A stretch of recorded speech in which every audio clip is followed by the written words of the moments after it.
లేరు. నువ్వు వంటల పోటీలో గెలిచావు కదా అని 100 మందికి వండి పెట్టగలవా?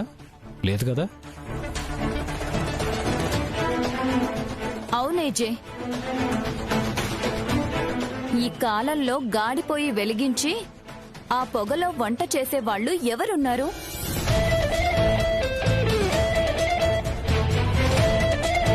మా మేకప్లన్నీ పాడైపోతాయి. అప్పుడు పని వాళ్ళెవరో ఇంటి వాళ్ళెవరో అర్థం కాదు.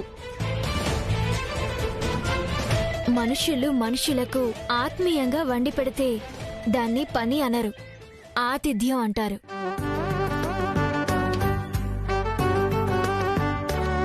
నిజమే ఏజయ్, ఆలోచించు. రెస్టారెంట్లో వంటవాళ్లు చేసినా, ఈవెంట్ మేనేజర్ క్యాటరింగ్ చేసినా అది ఇంటి వంటలా ఉండదు. మన ఇంట్లో కూడా సరదాగా వండి చాలా రోజులైంది. పెళ్లి పనులన్నీ మనమే తలా ఓ చేయి వేస్తే ఎంతలో పూర్తయిపోతాయి.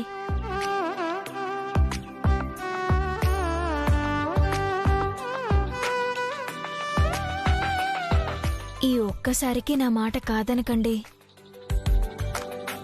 అంజలి పెళ్లి జీవితాంతం గుర్తుండేలా చేయాలనేదే నా కోరిక.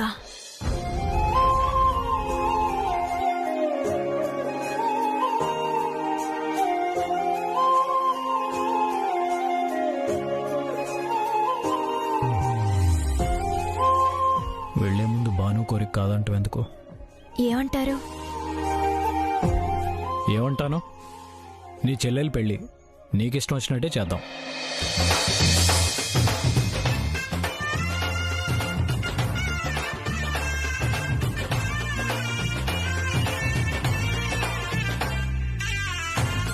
కాకపోతే ఏ లోటు రాకుండా చేయాలి. నాకు మాట రాకూడదు.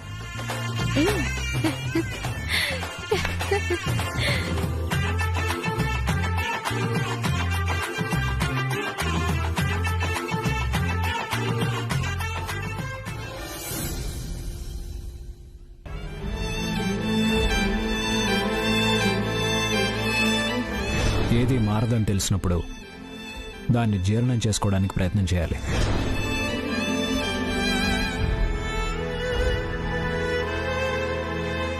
ఏమయ్యో, ఏంటంత దీర్ఘంగా ఆలోచిస్తున్నావు? మీ ఆలోచనలకి అర్థం కాని ఆదాయం కాని ఏమీ లేవు, కానీ చెయ్యాల్సిన ఏర్పాట్ల గురించి చూడు. కొత్తగా నేను చేయాల్సిందే ఉంది. జరగాల్సిందంతా నా కళ్ళ ముందే జరుగుతూ ఉంటే కేవలం ప్రేక్షక పాత్ర పోషిస్తున్నానంతే. ఇదిగో చూడు, నువ్విలా ప్రతి దానికి ఇలా నిష్ఠూరంగా మాట్లాడుకో, ఏదో కొంపనట్టుకుపోయినట్టు. ఇది అంజలి పెళ్లి. దాన్ని మనం ఆనందంగా ఆశీర్వదించి అత్తారింటికి పంపితేనే కదా అదక్కడ సంతోషంగా ఉండేది. నువ్వు అత్తారింటికి వెళ్లే కూతురు గురించి ఆరాటపడుతున్నావు. నేను అత్తారింటి నుండి మనింటికి రాబోయే కూతురు గురించి ఆందోళన పడుతున్నాను.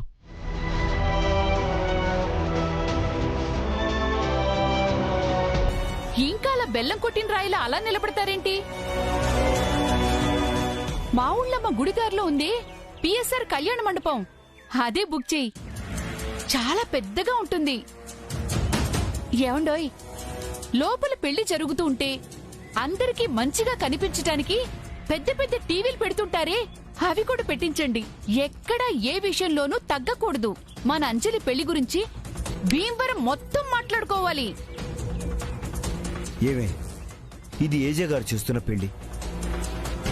మనం అది కావాలి ఇది కావాలి అంటూ ఏలు పెట్టకుండా ఉంటేనే మంచిది. ఆయన ఏం చేస్తే అది చేయనిద్దాం. నేను అదే అంటున్నాను. ఇది ఏజే గారు చేస్తున్న పెళ్లి. మీరు ప్రతి దానికి మొహమాట పడిపోయి అదెందుకులేండి బాబు, ఇదెందుకులేండి బాబు. జాగ్రత్త వర్ధన్. అంజలి పెళ్ళయ్యేదాకా రెస్టారెంట్స్ని నువ్వు కిషోరే హ్యాండిల్ చేయాలి. రెస్టారెంట్ క్లోజ్ అయ్యేదాకా ఇద్దరిలో ఎవరో ఒకళ్ళు ఉండాల్సి వస్తుంది. ఉంటాను.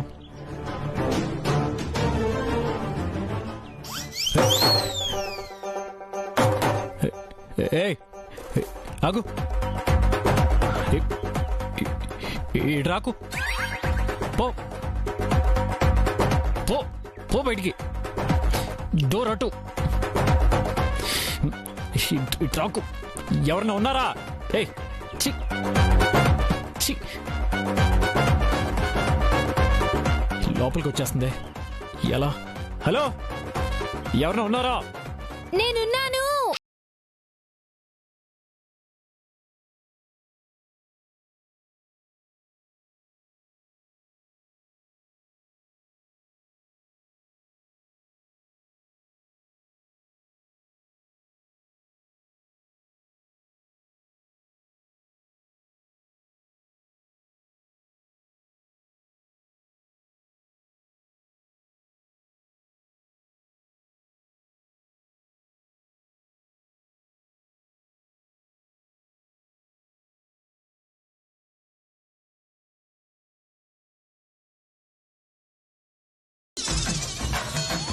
ఇది కంపరం కాదు, భయం కదా. ముందు దాన్ని తీసేయ్. ఒళ్ళంతా జలధరిస్తుంది. టీసింగ్కి ఇది టైం కాదు. టీసింగ్ కాదు, అది జాగింగ్ వచ్చినట్టుంది. అదే పోతుందిలేండి. ఏంటి పోయేది? అది నీకన్నా ముదురులా ఉంది.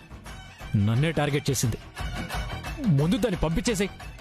హా, మీది భయం కాదు, కంపరం. Right right. కంపరం కాదు, భయం అంటాను నేను. రాంగ్. కానీ ఏహే, పనికి వాళ్ళ డిస్కషన్లు పెట్టుకో. కంపరం ఎక్కువై కంపించిపోతున్నాను. మరి ఇంత వైబ్రేషన్ మోడ్ లో ఉన్నారేంటి? నువ్వు టెస్ట్లు, స్కానింగ్లు, ఎక్స్రేలు చేసేలోపు అదే బెడ్ కింద దూరిపోయి దాక్కుంటే రాత్రంతా ఎక్కడ మీద పాకుతుందోనని తెల్లవారేదాకా జాగారం చేయాలి. ఏ ఏ అటెలు.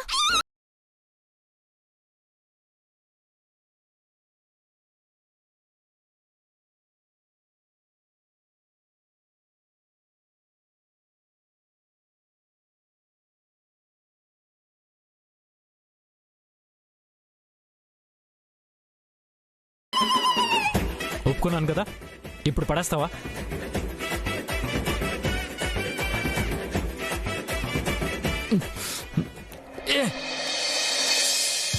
నిదురించి నదిలో మొదలాయను అలలే, ముసుగేసిన ఎదలో చిగురేసెను కలలే. నా సమీపమంతా నీ వసంత కేళే, చలి ప్రపంచమంతా నీ కలే కనాలే. ఎండమాముల భ్రాంతి లాంటిదే మన ఈ బంధం. నా రాతలో ఏ గీత నిన్ను చూపదే సాక్ష్యం. నన్ను చూస్తావేంటి? దాన్ని తరిమేసి కిటి.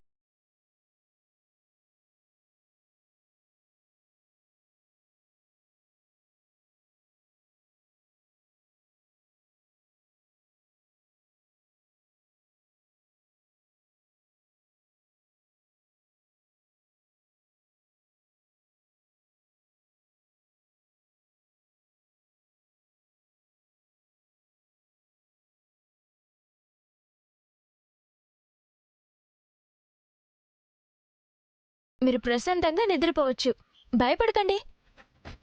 భయమా? భయం అని ఎవరన్నారు? ఇందాక మీరే ఒప్పుకున్నారు. అలా అంటే తప్ప నువ్వు దాన్ని బయటికి తరివేసాలో లేవని. ఈ మధ్య జర్లు కూడా నీలా తయారయ్యేంటి? ఎన్ని మెట్లకి పైకి వచ్చేసింది?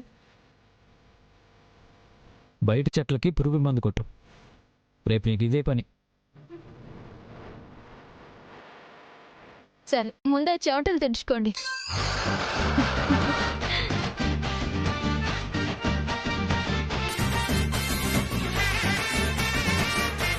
అయినా అల్లుడు గారు, ఈ పెళ్లి ఎందుకు చేస్తున్నారో నాకు తెలుసులేండి. ఎంత పెద్ద కారణం ఉందో నాకు తెలీదా?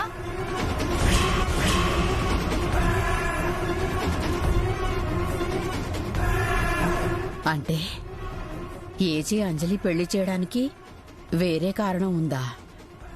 ఏంటా కారణం? అంత పెద్ద కారణం ఏమై ఉంటుంది?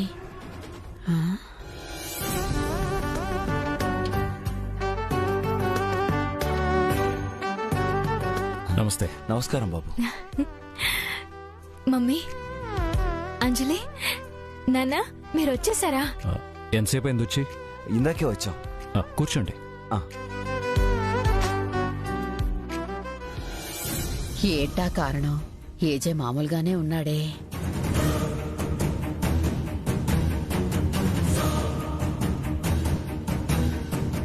నువ్వేమీ హడావిడి పడక చేయమ్మా. ప్రశాంతంగా కూర్చో. పనులన్నీ అవే జరిగిపోతాయి. ఆ, ఆ.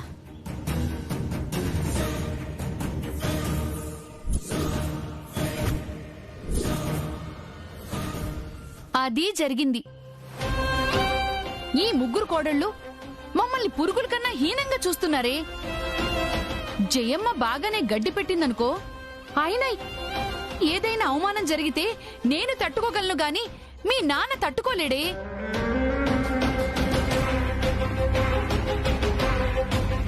ఏం భయం లేదు మమ్మీ, నేనున్నాను కదా, చూసుకుంటానులే.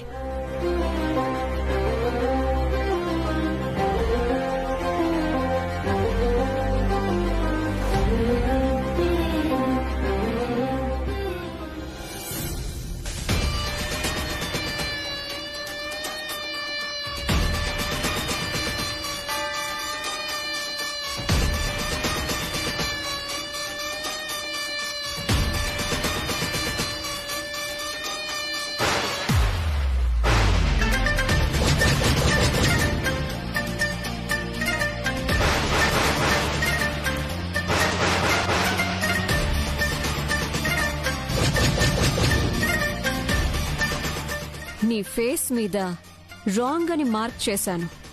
తప్పు వెనుక నువ్వున్నావు. నాకు నీ తప్పే కనిపిస్తుంది.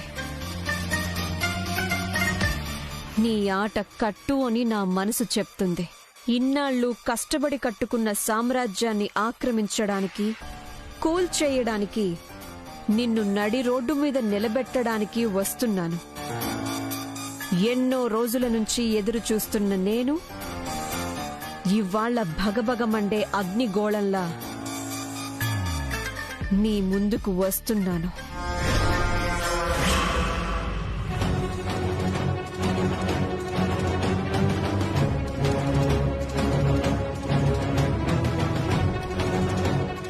మీ టార్గెట్ నేను. నన్ను ఏదన్నా పడుతూ ఉన్నాను. మీరు నాకన్నా పెద్దో చిన్న కూడా నాకు తెలీదు. కానీ వరుసలో నేను అత్తగారిని. ఆ గౌరవం మీరివ్వకపోయినా అన్నిటికీ సర్దుకుపోతున్నాను.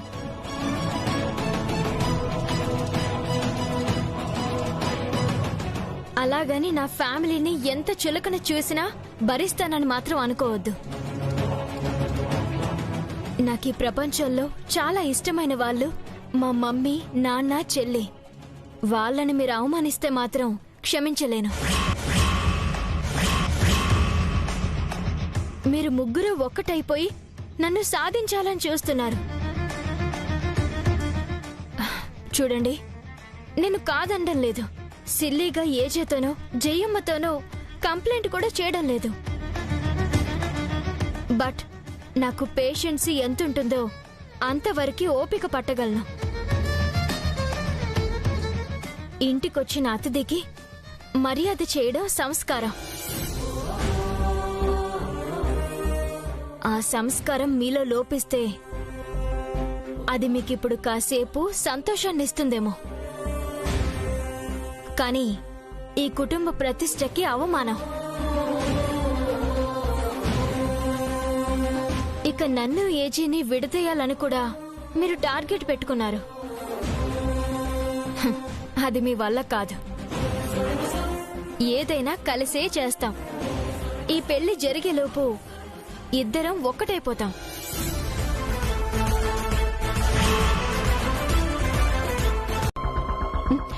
ఏమీ అనుకోకు. అప్పట్లాగే ఎప్పట్లాగే అభి అని పిలుస్తా.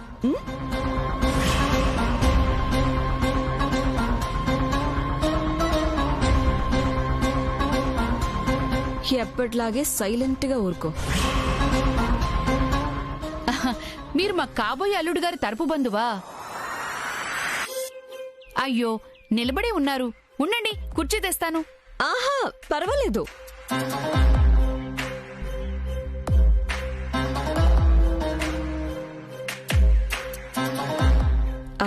నీ కోడలే కదా ఈ ముగ్గురు. నువ్వు దక్ష, am I right? హా, నువ్వు మాయా. మేకప్ అంటే నీకిష్టం, రైట్? నువ్వు చిత్ర. నీకో చిత్రమైన అలవాటుంది, అవునా? ఇప్పుడు నా చిల్లర దొంగతనాల విషయం బయటపడుతుందా? కంగారు పడుకో, నీ చిత్రాల గురించి నాకెందుకు?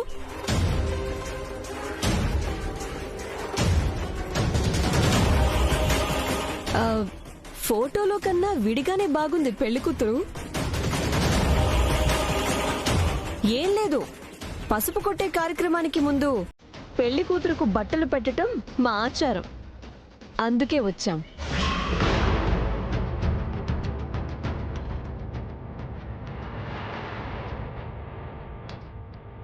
అంజలి, ఇట్రా.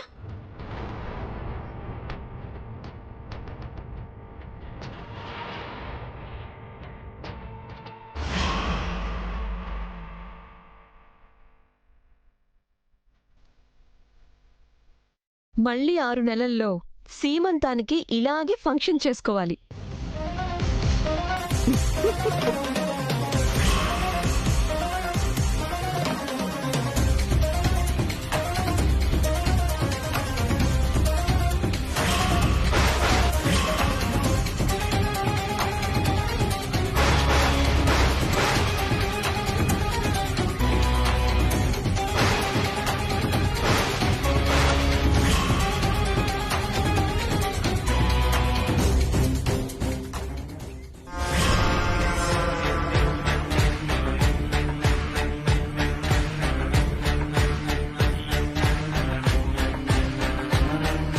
పెళ్లి కొడుకు తరపున నేను పెళ్లి పెద్దని, పెళ్లి కూతురు తరపున నువ్వు పెళ్లి పెద్దవి.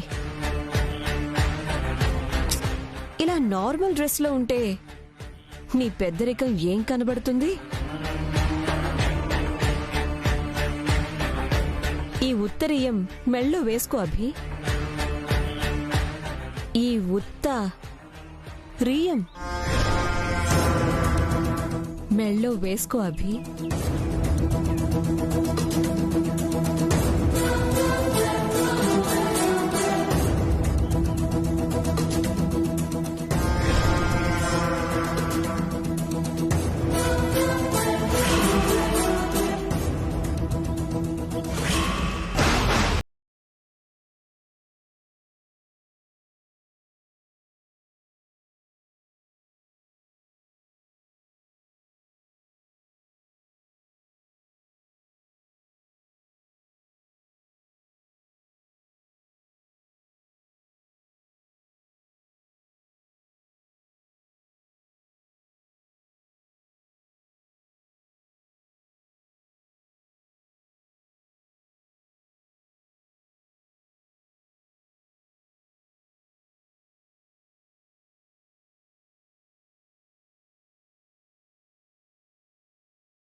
మీ పేరేంటి?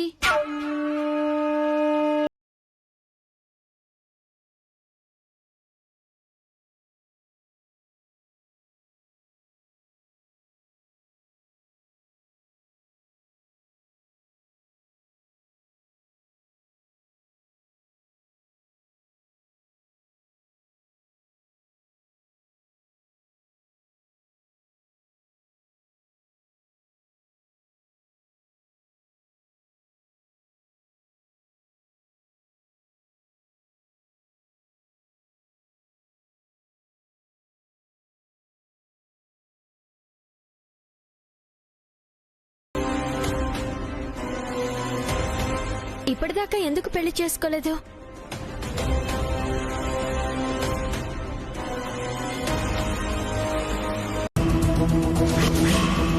మన పరిచయం గురించి మీ బంధువులకు చెప్పావా?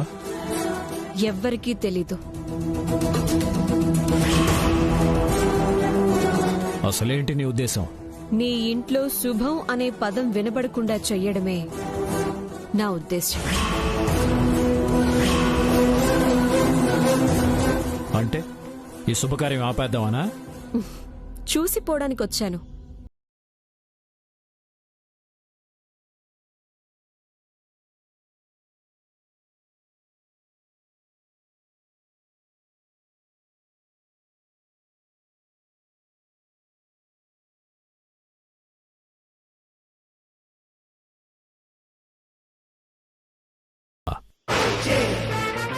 నాకా? ఏజేకి భయం అంటే తెలీదని నీకు తెలీదా? నీకు భయం అంటే తెలీదని తెలుసు కాబట్టే నేను భయం అంటే ఏంటో రుచి చూపించాలని వచ్చాను. ఇది నా సామ్రాజ్యం. ఎన్ని సామ్రాజ్యాలు కూలిపోలేదు, ఎన్ని కోటలు బీటలు బారి శిథిలమైపోలేదు.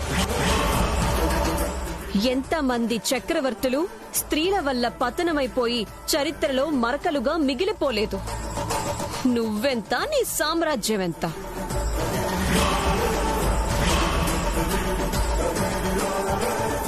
ఎన్నేళ్లైనా నీలో అపోహలు అపార్థాలు చెరిగిపోలేదు. చెరిగిపోయేంత చిన్నదా నువ్వు చేసిన ద్రోహం? మరిచిపోయేంత మామూలు అన్యాయమా అది? అక్రమం, అమానుషం, అనాగరికం అది నువ్వు మర్చిపోయావు. నేనెలా మర్చిపోతాను? శత్రుశేషం మిగిలే ఉంది మిస్టర్ అభినవ్. పగతో రగిలిపోతూనే బ్రతుకుతున్నాను. నా ఆట ఎలా ఉంటుందో చూడు. గౌనుకి నిప్పంటించుకుని నా ఆట ఎలా ఉందో చూడు అనే చిన్నపిల్ల కనిపిస్తుంది నీలో. నీ పగ నిన్నే దహించేస్తుంది దేవయాని. ప్రేమించి చూడు, నీకు మనుషుల్లో మానవత్వమే కనిపిస్తుంది. మానవత్వం గురించి మనుషులు మాట్లాడాలి, నువ్వు కాదు.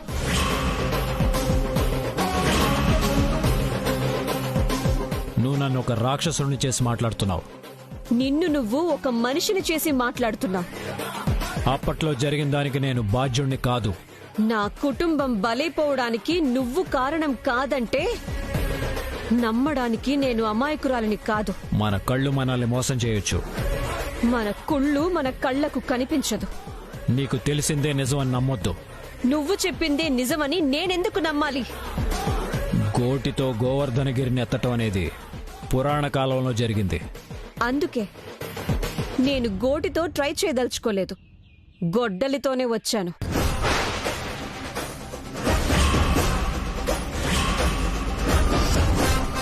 దేవయాని, నేనేం చెప్పినా నువ్వు వినే స్థితిలో లేవు. దయచేసి నేను చెప్పేది విను. గౌనుకు నిప్పంటించుకునేంత వెర్రిపిల్లను కాదు నీ కథలు వినడానికి. నువ్వేంటో నాకు తెలుసు, ఇప్పుడు నేనేంటో నీకు తెలీదు.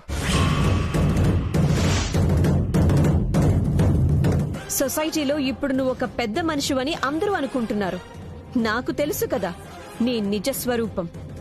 అదే బయట పెడతాను. నీ పతనం కళ్ళారా చూసే వెళతాను. కౌంట్ డౌన్ మొదలైంది. Be ready.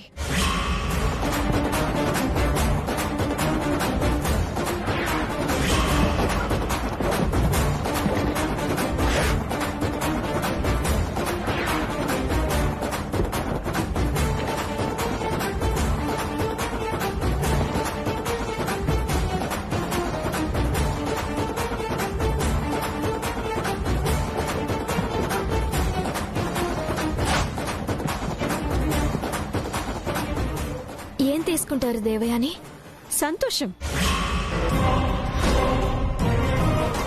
ఈ ఇంటి నుంచి సంతోషాన్ని తీసుకుపోతాను.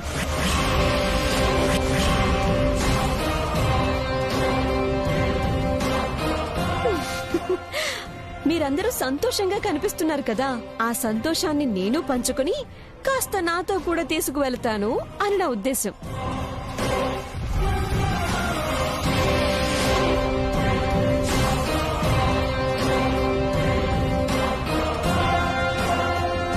మేం బయలుదేరుతాం.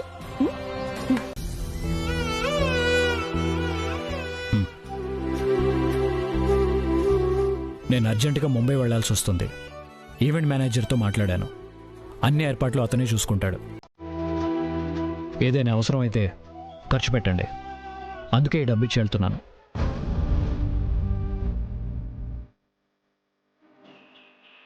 ఇవన్నీ నాకెందుకు బాబు, జయమ్మ గారికి ఇవ్వండి. ఆవిడ పెట్టే ఖర్చు ఆవిడ పెడుతూనే ఉంటారు. మీ చేతిలో కూడా ఉండాలి కదా. అన్నిటికీ మా అమ్మగారిని అడగలేరుగా. తీసుకోండి.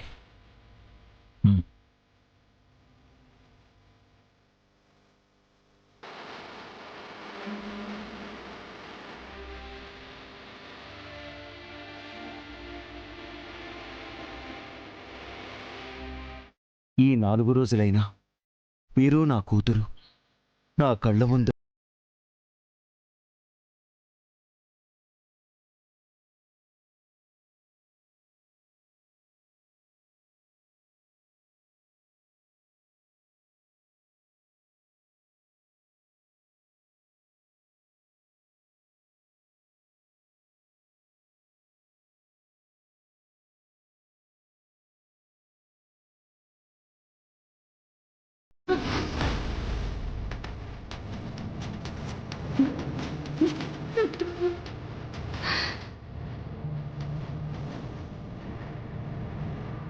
పిలిచారా ఏజే?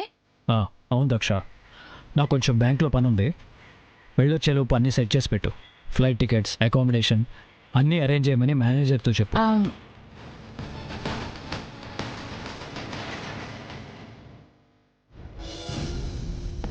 ఈ కోడళ్ళ ముందు ఓడిపోయినా గెలిచినా నాకొక్కటే. వీళ్ళు కాదు నాకు ముఖ్యం, నా కాపురం. నాకు దేవుడిచ్చిన ఈ 4 రోజుల్లో ఏజీ మనసులో స్థానం సంపాదించుకోవాలనుకుంటే సరిగ్గా ఇప్పుడే ఏజీ ఊరెళ్ళిపోతున్నారు.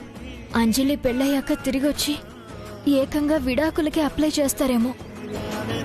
ఏజీని ఎలా ఆపాలి, ఎలా?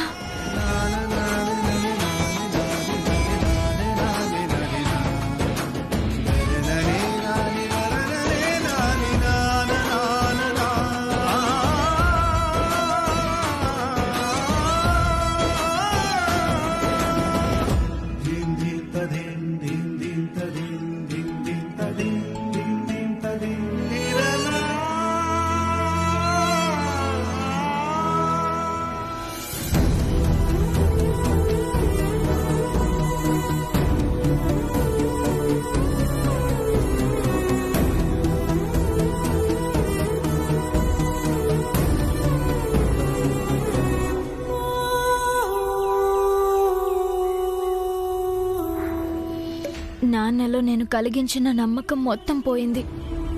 ఇక మేం కలిసే అవకాశమే లేదని నాన్నకు అర్థమైపోయింది. ఆయనకెలా ధైర్యం చెప్పాలి?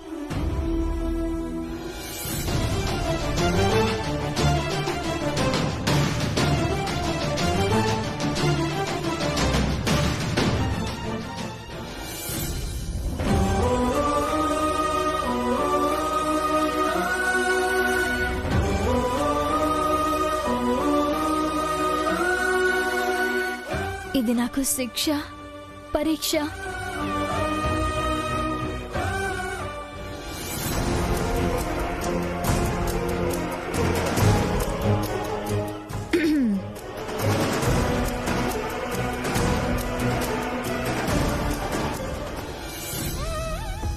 టైం లేదు. ఏజే ఆపాలి. ఆపాలంటే ఏం చేయాలో అది ఆలోచించాలి. దేవుడా, ఏదో ఒక రూపంలో నాకు అవకాశం ఇవ్వు.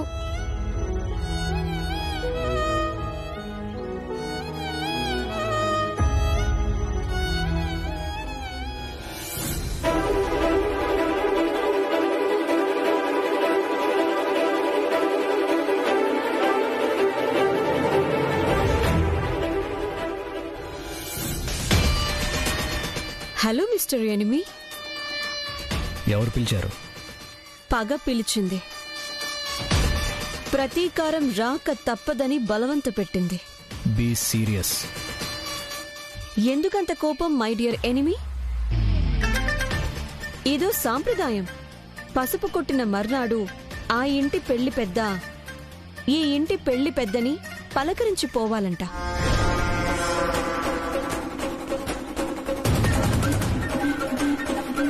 ఇలాంటి సాంప్రదాయాలు ఉన్నట్టు విన్నట్టు నాకు గుర్తులేదు. ఇదే కాదు, నిన్న పసుపు కొట్టినప్పుడు పెళ్లి కూతురికి మగ పెళ్లి వాళ్ళు బట్టలు పెట్టే సంప్రదాయం కూడా ఎక్కడా ఉన్నట్టు ఎప్పుడూ విన్నట్టు ఉండదు. అది కూడా క్రియేటెడ్ బై మీ. ఇలాంటి వింత ఆచారాలు, విచిత్ర సంప్రదాయాలు ఇక ముందు నువ్వు చాలా వింటూ ఉండాలి. దేవయాని,